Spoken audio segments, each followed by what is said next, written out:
Alright guys, TacticalRab again today. Hope you're doing well and enjoying your day so far. Rostermania this year has definitely been slower than it usually tends to be, but we still have a reasonable idea what roughly 6 of the teams are doing going into this off-season, but some teams are deciding to do the coaching staff first and then sign the players from there. Big rumours emerging that Rambo Ray to Seattle Surge is effectively a done deal, and Rambo, formerly of OpTic, will be coaching that Seattle team going forwards. A Seattle team, let's not forget, that's kind of had OpTic's number in the big moments over the last couple of years. Rambo, I imagine, will look to build a team similarly. Will players like iLLeY come along for the ride as well? Very much intrigued to hear your thoughts in the comments below. Hit the like button if you enjoy. Subscribe if you're new as always, I would greatly appreciate it. Just wanted to give a quick shout out here to Cellium, who's been killing it lately on the stream. Always cool to see guys like Cellium, who actually is a really funny character when he actually does put the stream on, because he doesn't stream all that often, right? And the players on FaZe have generally been players that prefer to win rather than to make a lot of content and build a massive personality. But I'm sure a lot of players realise now with the CDL in a bit of a questionable spot that that's going to be a bit of a necessity, and Cellium's taking advantage of it this off-season. Hopefully that continues, because definitely an entertaining character. Also wanted to mention this that Kennedy put together, I thought was kind of crazy, speaking of FaZe, that the different casting pairs have, there's nothing here that is out of the realms of possibility with regard to which, you know, like from a statistical perspective, a lot of these actually make sense, but it's still kind of funny to think about. So Miles and Chance, their highest percentage when they cast a team that they win that match that they cast is FaZe. 11-3 that FaZe tend to win, so 80% of series roughly FaZe won when Miles and Chance were casting. The worst was Florida. The worst for Merc and Maven, also Florida and London, and actually they'd casted LAG once, but and they'd won every time that they casted them, so it was only one time. So she put Toronto here instead, then Lando and Study, then Bryson Ton, and the Bryson Ton one is the funniest to me. So their best percentage when they cast a team that team wins is OpTic Texas, 75%. Their worst is LA Gorillas. They casted LA Gorillas this season, poor Bryson Ton, 9 times, and they lost every single time. So I thought that was just pretty funny, to be fair. And yeah, so here you go. I wonder if this will continue into next season to some degree. Lando and Study, it was generally the Subliners that got the best rates with those guys. And of course, Maven and Merc only casted at the actual majors, right? So from their perspective, it'll be a little bit different, given that the other casters have a lot of the online stuff thrown into the mix there as well. Also did just want to share this clip. So the OpTic podcast the other day, we did mention this briefly, but there was so much else going on in that episode that we didn't really get a chance to discuss it. On the CDL YouTube return, Hex pretty much says here in this clip that it's happening, it's just a matter of time. It's in there, and I think, you know, next year would have been a different story, but since we're going back to YouTube, it's not going to be a different... What? Rumored going back to YouTube. I think Call of Duty was. I think is rumored. No, it's not rumored.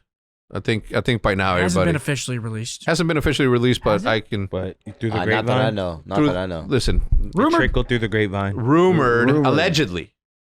There you go. Rumored. With the alleged, Gotta be careful. With the alleged switch back to YouTube, like I don't see that. The thing is like those numbers would have grown, and people would have been able to get paid what they were supposed to get paid. But instead, we having a down cycle, right? You have your peaks and valleys. Could just be peaks, but It could. I mean, we didn't know where the summit was on this particular case because we only ran Twitch for 1 year. You know, if we would have ran it for 3 years, like who knows how big we could have been able to get. So this initially came out as a rumor during the Boston Major back in February, where everyone at the venue seemed convinced that after that major, we were going to go back to YouTube immediately. It never happened. It got clearly postponed. But going forward into next year, that apparently is what's happening, which is, look, it's not a good thing as far as I'm concerned. I think the Twitch, YouTube, like doing it on both as they did last season is the way to grow the scene. But at the moment, they're probably not too concerned about that. They're concerned about the bottom line, getting in what money they can. But seemingly, whatever the the owners said to them at that owner meeting they had in Vegas before the World Championship didn't seem to make any difference to what's happening here, because Hex seems pretty convinced this is happening and it's only a matter of time until that is confirmed. Does mean though, like if there is a YouTube deal, there is at least got to be a season, right? I mean, like, because that was the question the other day as to whether the CDL even goes on this year, like what's happening. If they're signing a deal to broadcast the season on YouTube,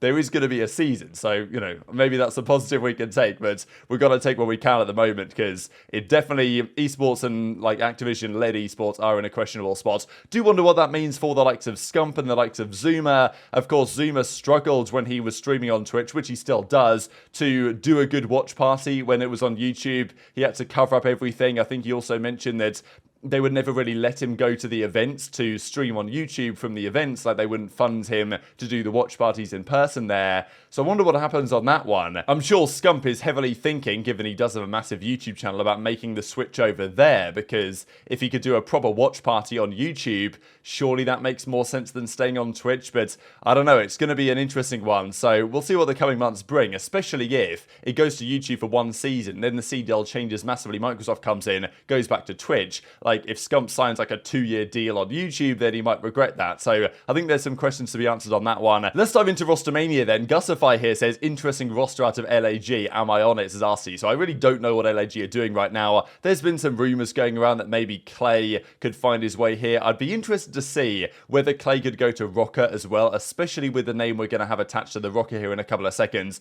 But let's talk Rambo Ray. Was one of the big talking points, let's not forget, of this past season. All the drama that went down in January, Dashy versus Rambo, it was all going on. Rambo eventually, this is what, in early May, wasn't it? Yeah, May the 3rd, gets released by OpTic Texas and is a free agent coach. It was clear that it wasn't working out. He wasn't going to come back. He was doing some, like, I don't know, content stuff. Like, it wasn't really going to work. Rambo obviously wanted to coach somewhere else. OpTic didn't want him because Dashy didn't want him, so he had to go. Karma's come in, JP's there, and that seems to be what OpTic are going to go with for the upcoming season. I will also mention, though, that when that happened and Rambo was released, I was pretty sure that they would the next day or the same day say, oh, iLLeY, goodbye as well, because it's been a pleasure. But that never happens. The latest tweet that we have, like, let me know if I missed this on, maybe it was the main OpTic socials, but I don't think I did miss it.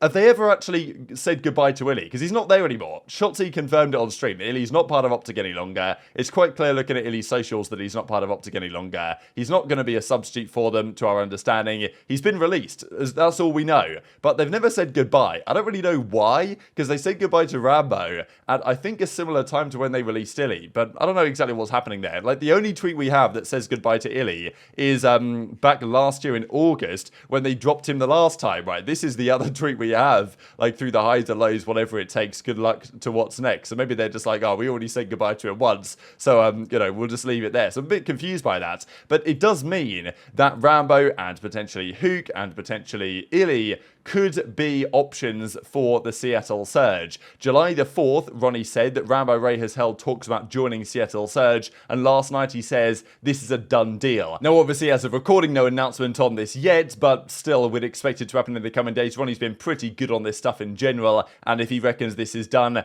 it's probably very close to being done, and actually does make quite a lot of sense as well, just because Seattle Surge are rumoured to be moving to Vancouver, and the rumour was, at the time when this was rumoured, that if they do so, they might go down the French-speaking route, signing aBeZy and Linz of that Awobabob's team and moving it on from there, which is definitely a possibility now, because it doesn't seem like either of those players are going to be going to Los Angeles Thieves. I am surprised, personally, that Thieves aren't going for aBeZy. I thought they probably would. I thought he'd be the ideal player, really, for them to potentially build around. But if they don't, or if they can't, because maybe Surge have already held decent talks with these players, then maybe, because Rambo, you know, French-Canadian, speaks French, could be an actual very interesting idea. Whether you can form a great team of 4 French-speaking players that can work in the same way that Florida are trying, it seems, with the Spanish-speaking players, I'd love to see that given a go. But I'm not sure it's the absolute 100% best option, but I think, you know, having Rambo with those two guys, especially, I'm not exactly sure how good Linz's French is, so having the coach being Rambo could be very valuable there.